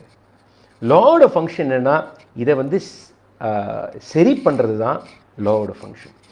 Now, retaliation does no more than ratify and confer the status of a law on a pure impulse of nature. We have all known that impulse, often to our shame, and we know its power, for it comes down to us from the primitive forest. In this regard, we French, who are properly indignant upon seeing the oil king in Saudi Arabia preach international democracy and call in a butcher to cut off a thief's hand with a cleaver, live also in a sort of Middle Ages without even the consolations of faith. இது இந்தியாவில் நம்ம சிந்திக்க வேண்டிய விஷயம். ஏன்னா இன்னி கூட பேசுவோம், சவுதி அரேபியாவில் வந்து ஒருத்தன் வந்து திருடினா அவன் கையை வெட்டுறாங்க. இது பார்பேரிக், இதெல்லாம் ரொம்ப ஒரு மாடர்ன் சொசைட்டி நடக்கிற விஷயமா அப்படின்னு நம்ம நிறைய சொல்கிற விஷயம். இதே தான் நம்மளும் பண்ணுறோம் அப்படின்றார். அந்த டைமில் வந்து ஃப்ரான்ஸில் வந்து டெத் பெனல்ட்டி இருந்தது. எனக்கு ஐ திங்க் 1980s தான் டெத் பெனல்ட்டி எடுத்தாங்க ஃப்ரான்ஸில். எப்படி சொல்கிறார் பாருங்க, நம்மளுக்கும் அவங்களுக்கும் வித்தியாசம் இல்லை அப்படிங்கிறார். இது நம்ம சிந்திக்கணும். இன்னைக்கு நம்மளுக்கும் சவுதி அரேபியா நடக்கிறதுல என்ன வித்தியாசம்? அவங்க 10,000 கிரைமுக்கு 10,000 கொலைன்றாங்க, கை வெட்டுறேன்றாங்க. நம்மளும் சில கிரைமுக்கு அதானே சொல்கிறோம், ஒருத்தனை சாவடிக்கலாம் தானே சொல்கிறோம். ஸோ உண்மையாக இன்னும் இதில் இன்னொரு ஆர்குமெண்ட் கொண்டு வரலாம். இப்போ நீங்கள் சவுத் ஈஸ்ட் ஏஷியா போனீங்கன்னா நீங்கள் ட்ரக் ஸ்மகிள் பண்ணால் உங்களுக்கு டெத் பெனல்ட்டி இருக்குது. அதை பற்றி நம்ம ஆர்கியூ பண்ணுறோமே, டெத் பெனல்ட்டி கொடுக்காதீங்கன்னு. நம்மளுக்கு என்ன பேசிஸ் இருக்குது ஆர்கியூ பண்ணுறதுக்கு? ஸோ அதனால தான் சொல்கிறேனே, இவர் சொல்கிற அவர் கேமியூ ரொம்ப அழகாக சொல்கிற மாதிரி இது பேசிஸாகவே இருக்க முடியாது. இது ரொம்ப முக்கியமான இன்னொரு விஷயம், எல்லா ஸ்காலர்ஸ் கொண்ட விஷயம்னா, எப்போதுமே ஒரு லா இருந்ததுன்னா அதை கரெக்ட் பண்ணுற ஒரு ஆப்பர்ச்சுனிட்டி இருக்கணும். ஏன்னா தவறு அப்படின்றது எல்லாரும் பண்ணுற விஷயம். ஒரு ஜட்ஜு பண்ணுற விஷயம், ஒரு லாயர் பண்ணுற விஷயம், ஒரு பிரசிடென்ட் பண்ணுற விஷயம், ஒரு கவர்மெண்ட் பண்ணுற விஷயம். ஆனால் டெத் பெனல்ட்டியில் நம்ம கரெக்டே பண்ண முடியாது. ஒருத்தரை வந்து டெத் பெனல்ட்டி கொடுத்துட்டோம்னா முடிஞ்சிருது. அதுக்கப்புறம் தெரிஞ்ச என்ன பிரயோஜனம், தவறு பண்ணிட்டோன்னு செத்து போயாச்சே, சாவடைச்சாச்சே. ஸோ இது ரொம்ப ஒரு முக்கியமான விஷயம் கொண்டு வர்றாங்க இந்த ஆர்குமெண்ட்டில். எப்போதுமே ஒரு லா எப்படின்னா நாளைக்கு கரெக்ட் பண்ண முடியும். இப்போ அமெரிக்காலேயே பார்த்துருக்கோம், இப்போ இந்தியாவில் டிஎன்ஏ அப்படின்னு ஒரு விஷயம் வந்தப்பறம் நிறைய மர்டர் அக்யூஸ் பண்ணவங்க ஆக்சுவலாக அவங்க பண்ணலன்னு தெரிய வந்திருக்கு. இன்ஃபேக்ட் இதை பற்றி நிறைய டெலிவிஷன் சீரீஸ் வந்திருக்கு, நீங்களே பார்க்கலாம். இந்த ஒரு விஷயம் டிஎன்ஏக்கு அப்புறம் எவ்வளோ ஒரு முன்னேற்றம் நடந்திருக்கு டெக்னாலஜியை வச்சுண்டு, சயின்ஸை வச்சுண்டு. இப்போ நீங்கள் பார்த்தீங்கன்னா ஒரு 1950ஸ்லையோ 60ஸ்லையோ 70ஸ்லையோ 80ஸ்லையோ யாரோ வந்து மரண தண்டனை கொடுத்துருக்காங்க, யாரையோ கொலை பண்ணிட்டாங்க. அவனை சப்போஸ் மரண தண்டனை எக்ஸிக்யூட் பண்ணியாச்சு. 10 வருஷத்துக்கு அப்புறம் டிஎன்ஏயை பார்த்து தெரிய வருது அவன் ஆக்சுவலாக கொலை பண்ணலை. என்ன பண்ண முடியும்? அதை சரி பண்ண முடியுமா? அவன் வாழ்க்கையை திருப்பியும் கொடுக்க முடியுமா? அவன் குடும்பத்துக்கிட்ட என்ன சொல்ல போகிறோம்? இதை பற்றி ஒரு செகண்ட் நம்ம யோசிக்கிறோமா? ஏன்னா இது ஒரு லாவோட ஒரு ஃபண்டமெண்டல் திங். அதை ஒரு தவறை கரெக்ட் பண்ண வேண்டிய விஷயம் லாக்குள்ளே நிச்சயமாக இருக்கணும். இது மரண தண்டனை கிடையாது. இது அல்டிமேட், இது கண்டெம்ட், இது ஓவர். இது ஒரு ரொம்ப முக்கியமான விஷயம். மிஸ்டேக் அப்படின்றத நம்ம கரெக்ட் பண்ண முடியணும் அப்படின்றது ரொம்ப முக்கியமான விஷயம். இது மரண தண்டனை கம்ப்ளீட்டாக எடுத்துடுறது. இதுக்கும் ஒரு கோட் இருக்குது, நான் முடிஞ்ச அதையும் படிக்கிறேன். அது கேம்யூ கொடுத்தா இருக்கு. If justice admits that it is frail, would it not be better for justice to be modest and to allow its judgments sufficient latitude so that a mistake can be corrected? இதெல்லாம் படிக்கிறச்சே it's very emotional. Because என்ன ஒரு கிளாரிட்டியோடு எழுதியிருக்காரு பாருங்க ஒரு விஷயத்தை பற்றி. அதாவது justice அப்படின்றது தவறு பண்ணுற விஷயம் பண்ணும், அதனால அதுக்கு ஒரு மாடஸ்டி வேணும். It must be vulnerable. அப்போ தான் நாளைக்கு அதை கரெக்ட் பண்ண முடியும். ஜஸ்டிஸ்ன்றது எனக்கு இருக்க ஒரு பவர். நான் என்ன வேணா சொல்லலாம், நான் சொல்கிறத பண்ண தான் போகிறான், அவனை கொல்லணும்னா he will be killed அப்படி ஒரு அகங்காரத்தோடு இல்லாமல் இந்த ஒரு வல்னரபிலிட்டி, ஒரு கான்ஷியஸ்னஸ், மாடஸ்டியோடு இருந்தால் அப்போது it must allow in its judgment the possibility of a mistake. Could not justice concede to the criminal the same weakness in which society finds a sort of permanent extenuating circumstance for itself? So அது ரொம்ப அழகாக சொல்கிறாரு. அதுக்காக ஜஸ்டிஸுக்குள்ளேயும் ஒரு weakness இருக்குது அப்படின்னு அதை recognise பண்ணணும். If I kill you by mistake, you will forgive me when you consider the weaknesses of our common nature. But I am condemning you to death without considering those weaknesses or that nature. There is a solidarity of all men in error and aberration. Must that solidarity operate for the tribunal and be denied the accused? No. And if justice has any meaning in this world, it means nothing but the recognition of that solidarity. The solidarity of weakness. என்ன ஒரு philosophical framework பாருங்க இது. அதாவது இந்த வீக்னஸில் ஒரு solidarity, கிரிமினலுக்கும் justice சிஸ்டமுக்கும், ஜட்ஜுக்கும் கிரிமினலுக்கும். நீ தவறு பண்ணியிருக்க அப்படின்னு நாங்கள் நினைக்கிறோம், நாங்களும் தவறு பண்ணலாம். இந்த தவறு நடக்கிறதுன்றது ஒரு ஹியூமன் நேச்சரோட நேச்சுரல் திங். இதை நம்ம ரெண்டு பேரும் ரெக்கக்னைஸ் பண்ணுறது ரொம்ப முக்கியம் அப்படிங்கிறது. அப்புறம் நம்ம இன்னொரு வார்த்தையும் கொண்டு வர்றாரு, கம்பேஷன் பற்றி பேசினோம். It cannot by its very essence divorce itself from compassion.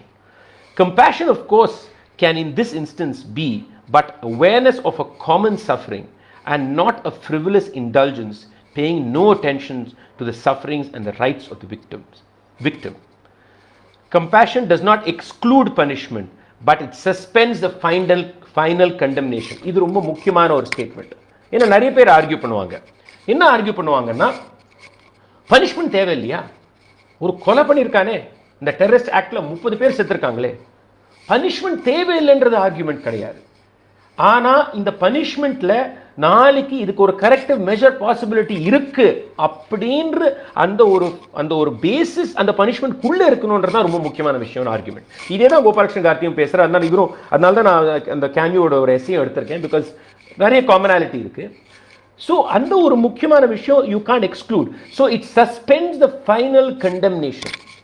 பாருங்க, compassion loads the definitive irreparable measure that does an injustice to mankind as a whole because of failing to take into account the wretchedness of the common condition. இதே ஒரு விஷயம் தான் Gopalakrishnan Gandhi towards the end of the book கொண்டு வர்றார். அவர் அது பேசுறச்சே என்ன சொல்றாருன்னா, ஒருத்தர் ஒரு கொலை பண்றான்னா அந்த கொலை ஒரு இண்டிவிஜுவல் ஆக்ட். அந்த இண்டிவிஜுவல் ஆக்டில் அது அவனோட உணர்வாக இருக்கலாம், அவனோட ரிவெஞ்சாக இருக்கலாம், அவனோட நான் திங்கிங் ஆக்டாக இருக்கலாம், பிளைண்ட் ஃபெய்த் ஆக்டாக இருக்கலாம், என்ன வேணா இருக்கலாம். அவனுக்கு சுற்றி இருக்கிற சூழல், சமுதாயம், அவனோட வளர்ப்பு எல்லாமே அந்த ஆக்டுக்குள்ளே அடங்கியிருக்கு. ஆனாலும் அது அவனோட ஆக்ட் அப்படின்றது கிளியர் கட்டாக நம்ம சொல்ல முடியும். இப்போ ஒருத்தர் ஒரு மரண தண்டையை கொடுத்துட்டோம்னா அந்த மரண தண்டனை எக்ஸிக்யூட் பண்ணுறானே அந்த ஹேங்மேன் அந்த ஒரு பிரிசனில், அது இண்டிவிஜுவல் ஆக்டா அப்படின்னு ஒரு பியூட்டிஃபுல் கொஸ்டின் கேட்குறாரு. அவர் சொல்கிறார், இல்லை, இந்தியாவில் அந்த ஆக்ட் நடக்கிறச்ச 1.3 பில்லியன் பீப்புள் சேர்ந்து தான் அவனை கொலை பண்ணுறோம். ஏன்னா ஸ்டேட்ன்றது நம்பும், we are part of the state. So ரொம்ப என்ன சொல்கிறேன்னா, keep in mind that we are someone, no he says keep in mind that we all participate. நீ நான் எல்லாருமே வந்து அந்த ஒரு ஜுடிஷியல் மர்டர் சொல்லலாம், சாங்ஷன் மர்டர் சொல்லலாம், அது நம்ம எல்லாருமே பார்ட்டிசிபேட் பண்ணுறோம். இதுக்கும் ஒரு இண்டிவிஜுவல் ஆக்டுக்கும் வித்தியாசம் இருக்குது. அதனால இந்த ஆக்டில் நம்மளுக்கு ஒரு பார்ட்டிசிபேஷன் இருக்குது. Every person executed is also executed by you and me. அப்படி நம்ம சிந்திக்க முடியுமா? அப்படின்னு சிந்திச்சோன்னா நம்மளோட தாட் ப்ராசஸ் மாறுமா? இதுதான் கேள்வி. இன்னும் ஞாபகம் வச்சுக்கணும், நாளைக்கு ஒரு ராங் கன்விக்ஷன் எனக்கும் நடக்கலாம், என்னோட குடும்பத்தினார் கூட நடக்கலாம். அப்போ நம்ம சிந்தனை மாறுமா? ஸோ இந்த ஒரு கொஷின் வர இது சுற்றி வந்து இன்னொரு ஒரு பாயிண்ட் சொல்கிறாங்க. எல்லாருமே பேசுகிறது என்னென்னா, எஸ்பெஷலி இந்தியாவில் எடுத்துட்டிங்கன்னா, நான் எப்போ நிறுத்தலான்னு தெரியாது, நீங்கள் சொன்னீங்கன்னா அப்போ நிறுத்துறேன். இதை பற்றி பேசிகிட்டே இருக்கலாம். ஸோ அவங்க என்ன சொல்கிறாங்கன்னா, இந்தியாவில் எஸ்பெஷலி நீங்கள் பார்த்தீங்கன்னா, ஒருத்தர் வந்து கண்டெம் பண்ணுறாங்க, அவன் மரண தண்டனை கொடுத்து வருஷ காலம் அப்படியே தொங்கும். 1 வருஷம், 2 வருஷம், 10 வருஷம், 15 வருஷம், 20 வருஷம். ஸோ அவன் சாகிறது 2 தரும். ஃபஸ்ட்டு டைம் எப்போ சாவு வரப்போகிறது, தண்டனை கொடுத்தாச்சு அப்படின்ற பயத்தில் சாகிறது. 2வதும் ஆக்சுவலாக சாகிறது. இதுலேயும் வந்து இதை பற்றியும் கேம்பி ரொம்ப அழகாக எழுதியிருக்கார், நான் படிக்கிறேன்னா. ஓகே, அந்த பெட் கிடைக்க மாட்டேங்கிறது. பட் இனி அவரும் அதை பற்றி ஆர்கியூ பண்ணுறார். அவர் என்ன சொல்கிறாருன்னா, ஆக்சுவலாக 2 தரம் சாவடிக்கிறோம் ஒரு கிரிமினலை. Once in the mind and second he is killed when he is actually killed. So இந்த டெத் பெனல்ட்டியில் இருக்கிற ஆர்கியூமெண்ட்ஸ் ஒன்றா வந்து பீல் பண்ணிகிட்டே வர்றார் கோபாலகிருஷ்ணன். ரொம்ப அழகாக பீல் பண்ணுறார். இதில் வந்து அஃப்கோர்ஸ் நம்ம இப்போ டெட்டரன்ஸ் பற்றி பேசிட்டோம், ரிவெஞ்சை பற்றி பேசிட்டோம். இன்னொன்று வந்து இன்னொரு விஷயம் நிறைய பேர் சொல்கிறச்ச என்ன சொல்லுவாங்கன்னா, டேக்ஸ் பேர் பணம் எதுக்கு செலவு பண்ணணும், அந்த மாதிரி ஒரு கிரிமினலை வந்து ஒரு ஜெயிலில் போட்டு வைக்கிறதுக்கு நான் எதுக்கு பைசா கொடுக்கணும் அப்படின்னு ஒரு கேள்வி வருது. இதுவும் வந்து ஒரு எத்திக்கல் கொஸ்டின் ஆயிடுது. முதல் கேள்வி என்னென்னா, நம்ம அவனை உசுரோடு வைக்கிறதுக்கு செலவு அப்படின்னு பேசுகிறச்ச பிரிசனோட கண்டிஷன்ஸ் பற்றி நம்ம பேச ஆரம்பிக்கிறோம். ஒரு பிரிசனில் இருக்கிற கண்டிஷன்ஸ் என்ன, எஸ்பெஷலி இந்தியா மாதிரி ஒரு கண்ட்ரியில் என்ன மாதிரி கண்டிஷன்ஸ் கொடுத்துருக்கோம் ஒரு பிரிசனருக்கு, அவங்களுக்கு வந்து பேசிக் ஃபெசிலிட்டிஸ் என்ன கொடுத்துருக்கோம். ஸோ நம்ம அதை பற்றி செலவு பற்றி பேசுகிறச்ச நம்ம ஃபர்ஸ்ட் ஆஃப் ஆல் ஏன் இந்த கேள்வியை எழுப்ப மாட்டேங்கிறோம்?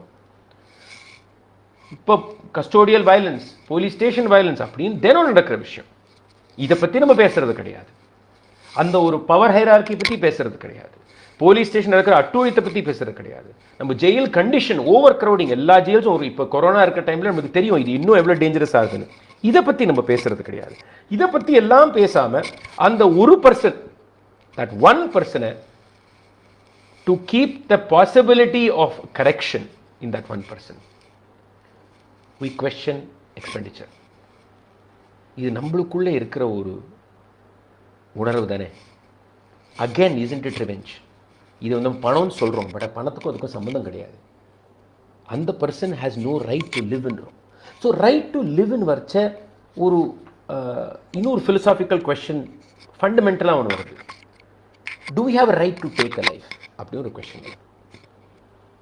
That individual did not have a right to take a life. நிச்சயமா to rape and murder somebody or to kill people in mass, no. But does that give us a right to take a life? Violence and creation rendum seem to be opposites, and in creation is where we are all existing, and therefore do we have a right to remove that possibility of living from another person? இதுவும் வந்து ஒரு பவரோட exercise இல்லையா? அந்த ஆள் கொண்டதும் ஒரு power exercise தானே, அந்த ஆள் கில் பண்ணதும் ஒரு பவர் எக்ஸசைஸ் தானே. அதே பவர் எக்ஸசைஸ் நம்மளும் பண்ணலையா அப்படின்றது ரொம்ப முக்கியமான விஷயம் இருக்குது. அப்புறம் வந்து பனிஷ்மெண்ட்டோட என்ன ரோல் இருக்குது சொசைட்டியில் அப்படின்னு ஒரு பியூட்டிஃபுல் ஒரு 5 பாயிண்டர் ஒன்று கொடுக்குறார் கோபாலகிருஷ்ண காந்தி. அதை பற்றி நம்ம பேசணும். அவர் சொல்கிறார், ஃபஸ்ட்டு வந்து பனிஷ்மெண்ட்டோட ரோல்ஸ் வந்து ஒன்று வந்து பியூனிட்டிவ், அதாவது ப்ரிஸ்கிரைப்டு லாவில் வந்து இது ப்ரிஸ்கிரைப்டாக இருக்குது. த prescribed sentence for a crime அப்படின்றது பியூனிட்டிவ். ரெண்டாவது ப்ரிவென்டிவ், இதான் சொல்கிறேன். சில பேர் டிட்டரண்ட் அப்படின்றாங்க. இதை பார்த்து க்ரைம் குறையும் அப்படின்னு. இது எந்த அளவுக்கு நிஜம்ன்றது ஒரு கேள்விக்குறி தான். மூணாவது வந்து இன்னொரு ரீசன் கொடுக்குறது, நான் சொன்ன மாதிரி ரிவெஞ்ச், ரெட்ரிபியூஷன். ஒரு தவறு நடந்திருக்கு, அதை தவறு பண்ணவனுக்கு அவனுக்கு அதே தண்டனை இருக்க வேண்டாம், பட் அதுக்கு ரெஸ்பான்சிபிள். ரெண்டாவது வந்து ஒரு ஃப்ரேம் ஒர்க், ஒரு லா சிஸ்டம் இருக்குது, அந்த லா சிஸ்டமை நம்ம ஃபாலோ பண்ணோம். We have to follow the norms in the law system. அப்புறம் கடைசியாக ஒரு விஷயம், எக்ஸ்பீரியன்ஷியல் அப்படிங்கிற ஒரு பாயிண்ட். இதை பற்றி நம்ம பேச மாட்டோம், பட் இது கொண்டு வராது. இங்கே வந்து அந்த பனிஷ்மெண்ட்டுக்குள்ளே இருக்கிற சிந்தனைக்கு போகிறோம். அதாவது ஒரு பனிஷ்மெண்ட்டோட பாசிபிலிட்டி என்னென்னா, அந்த பனிஷ்மெண்ட்னால அந்த கிரிமினலுக்கு ஒன்று வந்து அவனை பற்றியே ஒரு வேல்யூ குறையிறது, ஒரு he feels horrible about himself. Of course சொசைட்டின்றது அவனை சொசைட்டியை ஒதுக்கி வைக்கிறோம், அவனை சொசைட்டிக்கும் உனக்கும் சம்மந்தம் இருக்கக்கூடாது அப்படின்றோம். சொசைட்டியில் உனக்கு இருக்கிறதுக்கு அருகதை கிடையாதுன்னு ஒரு மாதிரி we push him to the corner and make him feel that he is valueless. That is part of the punishment system. The hope also is that tomorrow from there he moves to changing. Transformation அப்படின்ற ஒரு முக்கியமான விஷயத்தையும் நம்ம மறக்கவே முடியாது. Any punishment must allow the possibility, not only for mistake from the person who is giving the punishment, but also for a change in heart and mind of the person receiving the punishment. In the possibility is the possibility of creation. நான் முன்னாடி சொன்ன மாதிரி creation அப்படின்றது தான் basis வாழ்க்கையோட. இந்த possibility ஒரு creation தான். லைஃபே ஒரு ஆக்சிடென்ட் தான். நான் பிறந்தது, நீங்கள் பிறந்தது எல்லாம் ஆக்சிடென்ட். அந்த ஆக்சிடென்ட் ஆனால் எப்படி நடந்தது? அந்த பாசிபிலிட்டியை கிரியேட் பண்ணதால தான் ஆக்சிடென்ட் நடந்தது. ஸோ வாழ்க்கையே வந்து நடக்கிறதே ஒரு அதிசயம். ஆனால் அந்த அதிசயத்துக்கு ஒரு சூழல் இருக்குது. அந்த சூழல் இருந்தால் தான் அதிசயம் நடக்கும். அதே மாதிரி தான் பனிஷ்மெண்ட்டும் ஒரு கிரியேட்டிங் சேஞ்சுக்கு ஒரு சூழல். அப்படி தான் நம்ம சிந்திக்கணும். பனிஷ்மெண்ட் இருந்து ஒரு ரிவெஞ்ச் இல்லாமல், punishment is a way for a possible creation of something instead of a violent act அப்படின்னு அப்படியே திருப்பினோம்னா, then punishment becomes something that we think differently. In fact அந்த வார்த்தையை யூஸ் பண்ண வேண்டாம், அந்த வார்த்தையை மாற்றிடலாம். அந்த சூழல்னால சரி நீங்கள் சொல்லலாம், சில ஜெயிலில் வந்து வேறு டிஃப்ரென்ஸ், அந்த எக்ஸப்ஷன்ஸை விட்டுருங்க. பட் ஜென்ரலாக பனிஷ்மெண்ட்டோ, நம்ம ஜெயிலோ, நம்ம போலீஸ் ஸ்டேஷனோ, நம்ம போலீஸ் ஃபோர்ஸோ, நம்ம ஜுடிஷியல் சிஸ்டமோ பனிஷ்மெண்ட்டை வந்து ஒரு மாற்றத்துக்கு ஒரு சூழலாக சிந்திக்கிறதே கிடையாது. இதுதான் எக்ஸ்பீரியன்ஸ்னு அவர் சொல்கிறார். இதை நான் இன்டர்பிரேட் பண்ணுறேன். Of course when I spoke to you now. Cameo வந்து இன்னொரு ஒரு டீட்டெயில் அந்த கட்டுரை என்ன பண்ணுறேன்னா, ஃபஸ்ட்டு வந்து ஞாபகம் இருந்ததுன்னா, ஒரு ஹேங்கிங் பற்றி ஒரு ஃபுல் டிஸ்கிரிப்ஷன் கொடுக்குறாரு. ஐ திங்க் அவர் ஃபாதர் பார்த்த ஒரு ஹேங்கிங், அதோட கோரினஸ், அது எவ்வளோ டிஃபிகல்ட்டாக இருந்து பார்க்குறதுக்கு அப்படின்னு. I think it's not hanging, sorry, it is beheading. அதோட டிஸ்கிரிப்ஷன். இந்த ஒரு விஷயத்தை ஒரு ஹியூமன் பீயிங்ஸ் பார்த்தாங்கன்னா இதை லெஜிட்டிமைஸ் பண்ணுவாங்களா அப்படின்னு கேள்வி கேட்குறேன். அப்போ கேட்குறச்ச சொல்கிறார், ஏன் ஜேர்னலிஸ்ட் எல்லாம் இதை பற்றியெல்லாம் சீக்கிரத்தை பார்ப்பேன், ஏன் நீங்கள் வந்து ஒளிவு மறைவாக பண்ணுறீங்க? முதலாவது எதுக்கு இப்போ யாருக்கும் தெரியாத டைமில் 6 மணி காலம்பரை யாருமே பார்க்க முடியாமல் எக்ஸிக்யூஷன் பண்ணுறீங்க? எல்லோரும் பார்க்குற மாதிரி பண்ணுங்களேன்.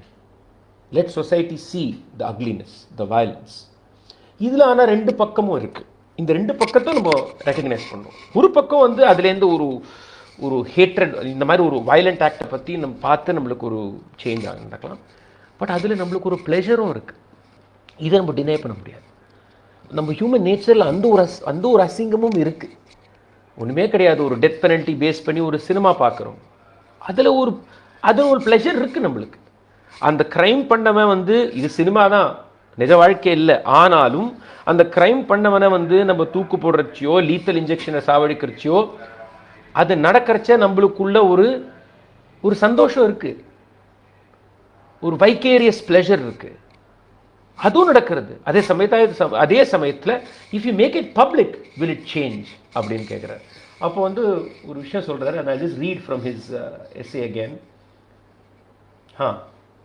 Indeed, no one dares speak directly of the ceremony. Ceremony-na தூக்கு தண்டனை பண்ணுறது. Officials and journalists who have to talk about it as if they were aware of both its provocative and its shameful aspects have made up a sort of ritual language reduced to stereotyped phrases. Hence we read at breakfast time in a corner of the newspaper that the condemned has paid his debt to society, or that he has atoned, or that at 5 a.m. justice was done. இது இன்னைக்கு நம்ம பார்க்குற விஷயம். The officials call the condemned man the interested party or the patient or refer to him by a number. People write of capital punishment as if they were whispering. In our well-policed society, we recognize that an illness is serious from the fact that we don't dare speak of it directly. இது வந்து ஒரு philosophical observation. சமுதாயத்தை பற்றி முதல் நம்மளை பற்றியே எதை பற்றி நம்ம வந்து உறக்கமாக பப்ளிக்காக பேசுறது இல்லையோ, எதை நம்மளை பற்றியே இருக்கலாம், இல்லாட்டா சமுதாயத்தை பற்றி இருக்கலாம், இல்லை சிந்தனை பற்றி இருக்கலாம், டெத் சென்டென்ஸ் பற்றி இருக்கலாம், நம்ம வந்து ஒரு மியூட்டடாக பேசுகிறோமோ, அதுக்கு சில லாங்குவேஜ் க்ரியேட் பண்ணுறோமோ, அது வந்து those are the things we don't want to talk about.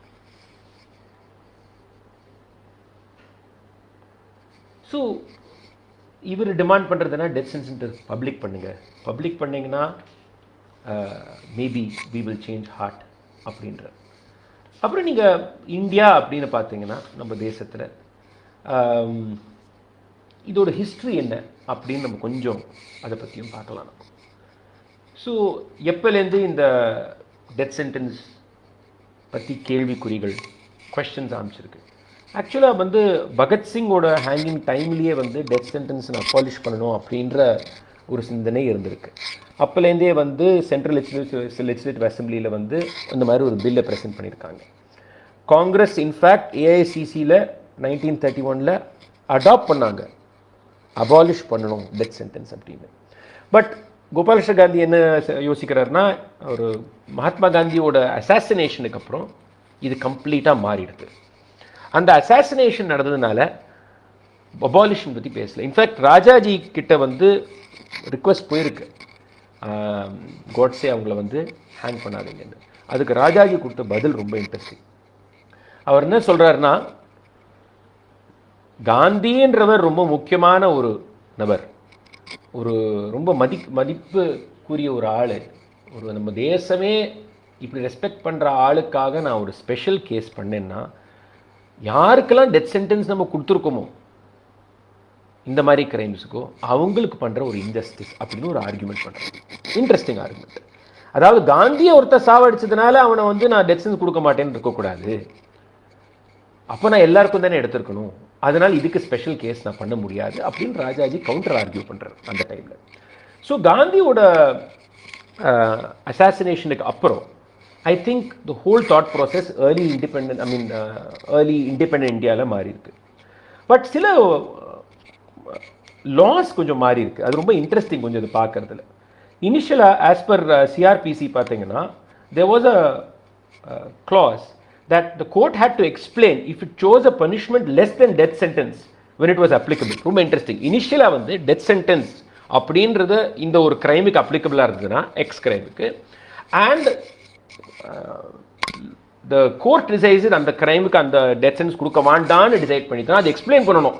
பாருங்கள், ஏன் ஒருத்தனை வந்து தூக்கு தண்டனை கொடுக்கலன்றதை எக்ஸ்பிளைன் பண்ணுமா கோர்ட், அப்படி இருந்தது. அதுக்கப்புறம் அதை மாறி இருக்கு. 1955 அதை மாறி என்ன சொல்லியிருக்காங்கன்னா, ரீசன் கொடுக்க வேண்டாம் கோர்ட், இதுக்கு வந்து ரீசன் கொடுக்கவே வேண்டாம், த கோர்ட் கேன் டிசைட் அப்படின்றாங்க. ஸோ அதுக்கப்புறம் அதுலேருந்தே ஸ்லோலி திங்ஸ் ஸ்டார்ட் சேஞ்சிங். இதில் எனக்கு ரொம்ப சர்ப்ரைசிங்காக நான் படித்த ஒரு விஷயத்தை நான் படிக்க போகிறேன். அதாவது ராஜ்யசபாவில் நிறைய தரம் மெம்பர்ஸ் வந்து அபாலிஷ்மெண்ட்டுக்கு கொண்டு வந்திருக்காங்க. தட் இஸ் அபாலிஷிங் தி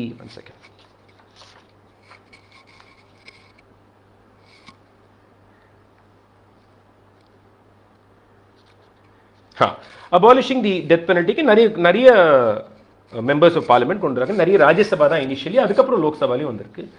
இதில் வந்து இந்த காலத்தில் வந்து இந்த நாமினேட்டட் மெம்பர்ஸ் ஆஃப் பார்லிமெண்ட்ன்றது சும்மா ஒரு ஷோ பீஸ் மாதிரி தான் நம்ம நினைக்கிறோம். அது நிஜம்தான், அவங்க சும்மா உட்காடுறாங்க, அது ஒரு ஜஸ்ட் அங்கே இருக்கிறதுக்காக இருக்காங்க. பட் இது நான் படித்து இது இஸ் சர்ப்ரைஸ் டு மீ. நான் அந்த புக் படிக்கிறேன், நான் அது படிக்கிறேன். 2 years later, in 1958, the acclaimed actor Prithviraj Kapoor as a nominated member of the Rajya Sabha, moved a resolution asking the government to set up a committee to go into the death penalty and make recommendation.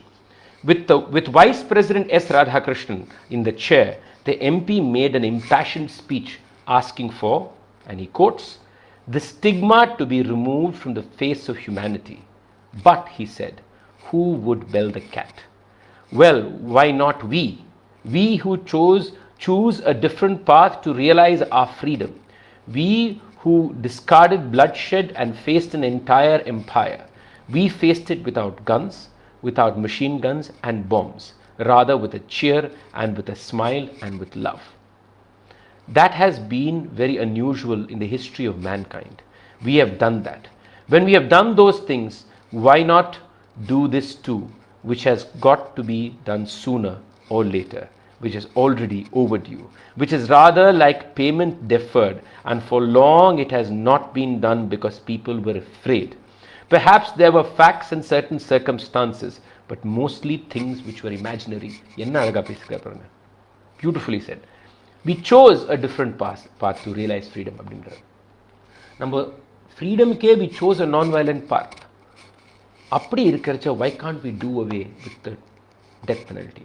Unfortunately, the Nehru government again opposed the resolution, which a still hopeful Prithviraj withdrew. So, அதான் சொல்றேன், the role, this has been raised again and again in parliament many times, but lot of changes have also happened. நான் அதை சொல்லிட்டு முடிக்கிறேன்.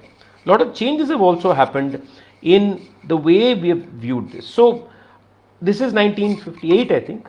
அப்புறம் பார்த்தீங்கன்னா திருப்பி ஒரு ராஜ்யசபாவில் வருது, 2-3 தரம் வருது. லோக்சபாவில் 62ல் திருப்பி இந்த இஷ்யூ ரேஸ் பண்ணுறாங்க. அப்புறம் வந்து அகெயின் 1973ல் சிஆர்பிசிக்கு ஒரு சேஞ்ச் கொண்டு வராங்க.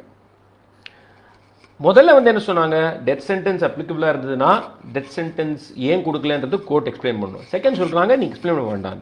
தேர்ட் 73 என்ன பண்ணுறாங்கன்னா, நீ டெத் சென்டென்ஸ் கொடுத்தேன்னா அதுக்கு ரீசன் கொடுங்க. இது ஒரு பெரிய ஒரு முன்னேற்றம். இது big change in the way the law is also seeing death sentence. இதான் விஆர் கிருஷ்ணன் இன்ஃபேக்ட் இதை பற்றி பேசுறச்ச he traces this as a movement towards possible abolishment. So slowly death penalty அப்படின்றது ஒரு எக்ஸெப்ஷன் ஆயிருக்கு. அது ஒரு ஸோ அதனால அந்த பிரசிடென்ட்ஸோட ஆக்ஷன்ஸும் நம்ம இந்த ஒரு கான்டெக்ட்ல பார்க்கணும்.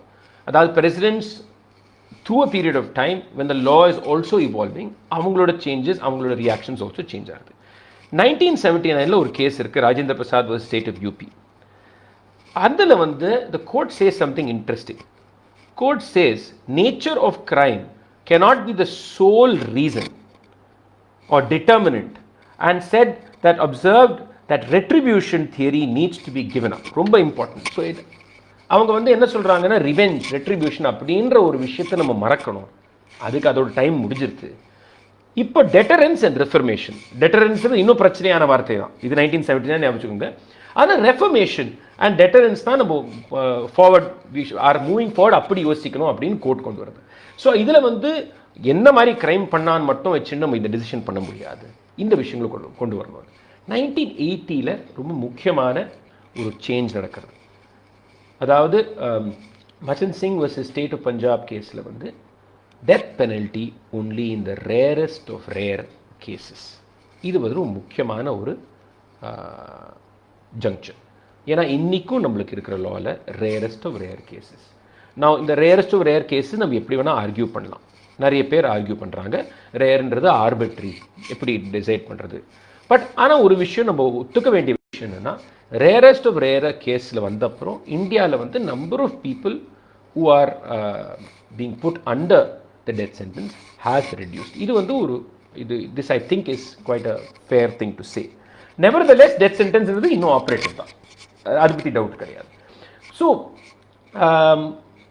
till 2003 this remains. 2003 law commission report ரெண்டு விஷயம் ரெக்கமெண்ட் பண்ணுறாங்க. ஒன்று வந்து இந்த ஹேங்கிங்கை முதல்ல நிறுத்தலாமா, இந்த ஹேங்கிங் லீத்தல் இன்ஜெக்ஷனை மாற்றலாம். ரெண்டாவது இந்த கோர்ட் மார்ஷல் கோர்ட்ஸ், நேவியாக இருக்கலாம், ஆர்மியாக இருக்கலாம், ஏர்ஃபோர்ஸாக இருக்கலாம், அவங்களுக்கும் சுப்ரீம் கோர்ட்டுக்கு அப்பீல் பண்ணுறதுக்கு டெத் சென்டென்ஸ் கொடுத்தாங்கன்னா ஒரு ஆப்பர்ச்சுனிட்டி இருக்கணும். ரெண்டாவது அதுலேயும் லீத்தல் இன்ஜெக்ஷன் இருக்கணும். நீ யோசிக்கலாம் இதெல்லாம் சின்ன சின்ன விஷயம் தான். இல்லை, இது எல்லாமே மூவ்மெண்ட்ஸ் தான் நம்ம எடுத்துக்கணும். இது எல்லாமே ஒரு மாற்றம், ஒரு சேஞ்ச், ஒரு அட்லீஸ்ட் ஒரு ரீகன்சிடரேஷன் நடக்கிறது அப்படின்னு பார்க்கணும். அகேன்ஸ்ட் டெத் சென்டென்ஸ் திருப்பி நிறைய மெம்பர்ஸ் ஆஃப் பார்லிமெண்ட்ஸ் கொண்டு வந்திருக்காங்க. அவர் டி ராஜா கொண்டு வந்திருக்கார், கனிமொழி கொண்டு வந்திருக்காங்க, எஸ்பெஷலி ராஜீவ்காந்தி கேஸ் ரிலேட்டடாக. ஸோ இது constantly once in a while வந்துன்னு தான் இருக்குது. அப்புறம் 2015, that is I think the last time that the law commission has spoken about this, Justice AP Shah head பண்ணது, அவர் they clearly say that abolition of death penalty தேவையான விஷயம் அப்படின்றது கிளியராக அந்த ரிப்போர்ட்டில் சொல்கிறாங்க. ஆனால் என்ன சொல்கிறாங்கன்னா, டெரரிசமுக்கும் waging war against the state, waging war, இந்த 2 விஷயத்துக்கு மட்டும் டெத் பெனல்ட்டி இருக்கலாம் அப்படின்றாங்க. ஸோ இன்னும் நம்ம வந்து இன் ப்ராக்டிஸில் தான் இருக்கோம், இன் லாவில் இல்லை. இந்த ரெக்கமெண்டேஷன்லையும் அபாலிஷ் பண்ணணும், ஆனால் இந்த 2. ஸோ இந்த டெரரிசம் அப்படின்னு ஒரு வார்த்தை வச்ச நம்மளுக்கு சில பிரச்சனைகள் வருது.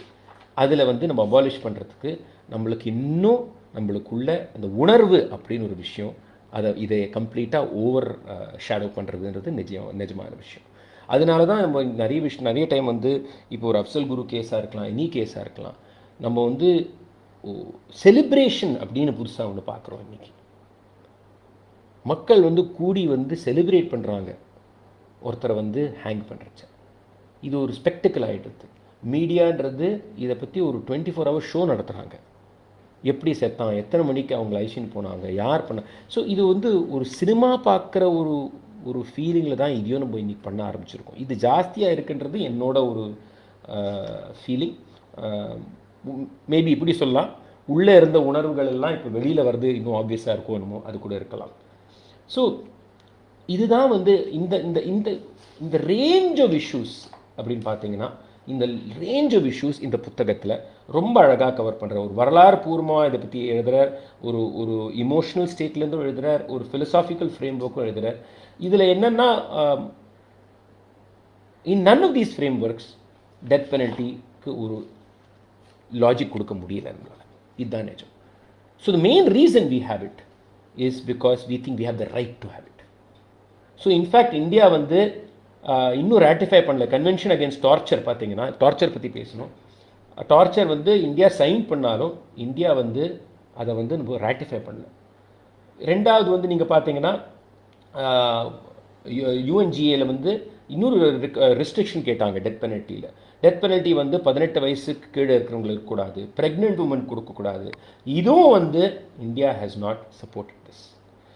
ராதர் ஆஃப்கோர்ஸ் அபாலிஷ்மெண்ட் கம்ப்ளீட்டாக சப்போர்ட் பண்ணல. ஏன் அப்படின்னு கேட்டிங்கன்னா, சாவரனிட்டி, நம்மளோட ரைட், அது it is based on our laws அப்படின்னு ஒன்று சொல்கிறோம்.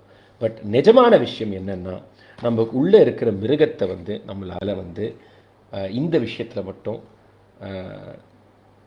தனியாக வச்சுட்டு ஒரு லா ஃப்ரேம் ஒர்க்கோ ஒரு எத்திக்கல் ஃப்ரேம் ஒர்க்கோ நம்ம பார்க்க முடியல. இது மாறினாதான் இந்த abolishment of the death penalty in law, நான் சொல்கிறது இன் லா, அதாவது in our law books they can not be the option to give anybody death. அதான் என்னோட பொசிஷன். டெத் பெனல்ட்டி பட்டுன்னு ஒன்று விஷயம் சொன்னாலே உணர்வு அப்படின்னு ஒரு விஷயம் வந்துடுது, ரிவெஞ்சுன்னு ஒன்று வந்துடுது. இந்த டெட்டரன்ஸ் எல்லாமே நான் ஃபங்க்ஷனல் வேர்ட்ஸ். இன்னொருத்தர் வந்து இதை பார்த்துட்டு கொலை பண்ண மாட்டான்றது நடக்கிற விஷயம், நிஜம் இல்லை, இது ஒரு பொய். அகைன் இதுக்கு டேட்டா இனஃப் இருக்குது. ஸோ இந்த புத்தகம் ஏன் ரொம்ப முக்கியமான புத்தகம்னா, இந்த டிஃப்ரெண்ட் ஐடியாஸை ஒரு சின்ன ஒரு புத்தகம் தான், 100 பேஜ் தான் அந்த புத்தகம். இதுக்குள்ளே ரொம்ப அழகாக கொண்டு வந்திருக்கார் கோபாலகிருஷ்ண காந்தி. ஸோ இதை வந்து நம்ம எல்லாருமே படிக்கணுன்றது. இது தமிழ் மொழிபெயர்ப்பு பண்ணியிருக்காங்களா தெரியல எனக்கு இன்னும். நான் ஆங்கிலத்தில் தான் படிச்சிருக்கேன். பட் இது தமிழ்லையும் பண்ணணுன்றது ரொம்ப முக்கியம். ஏன்னா இதில் இருக்கிற ஆர்கியூமெண்ட்ஸ், இதில் இருக்கிற ஒரு ஹிஸ்டாரிக்கல் பேக்கிங், இதில் இருக்கிற வெவ்வேறு சிந்தனைகள், வெவ்வேறு ஃபிலாசபர்ஸ் பேசினது, இது எல்லாமே இதில் இருக்குது. நான் வந்து கேமியோ ரிஃப்ளெக்ட் பண்ணியிருக்கேன், பிகாஸ் அது நான் நிறைய படித்ததுனால. பட் இது தவிர நிறைய கோட் பண்ணியிருக்காரு மிச்ச ரைட்டர்ஸை. இதோடு நான் முடிச்சுக்கிறேன்.